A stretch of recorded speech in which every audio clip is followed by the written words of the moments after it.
Inimbestigahan na ng pulisya ang mga kuha ng CCTV kaugnay ng pambobomba sa Mindanao State University sa Marawi City. Umakyat na rin sa 4 ang person of interest. Saksi si Jonathan Andal. Mabait at palatawa, ganyan ilarawan si Evangeline Arumin ng kanyang kapatid. Hindi pa rin daw siya makapaniwala na wala na ang mahal sa buhay. Wala na talaga si kapatid ko. Bakit mo kami iniwan? Sina Evangeline, Riza Daniel, Janine Arenas at Junrey Barbante, ang 4 na nasawi sa pambobomba noong linggo na ipinagluluksa ngayon ng Mindanao State University.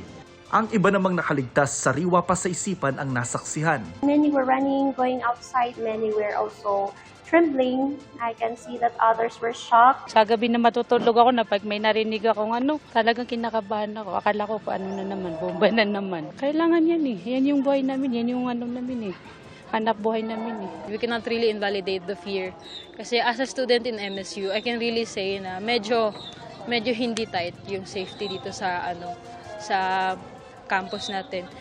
Kung sasabihin nilang safe, how come a bomb na ipasok sa loob ng Dimaboro Gymnasium, di ba? Aminado ang MSU Marawi na nagkaroon sila ng pagkukulang pero ginawa raw nila ang lahat para protektahan ang komunidad. I don't think may capacity ang university to prevent it. In fact, sometimes hindi enough ang government even to prevent it. We could have done something even better.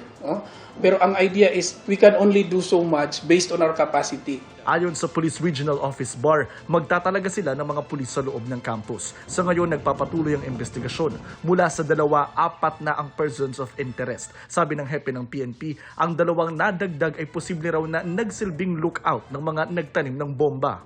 Ipakita namin ng inyong kapulisan ay talagang handang magsakripisyo. May hawak na rin ang pulisya ng mga kuha ng CCTV mula sa kalsada pero walang CCTV sa loob ng gymnasium kung saan nangyari ang pagsabog. Ilang naman isang CCTV yun. So we located different locations.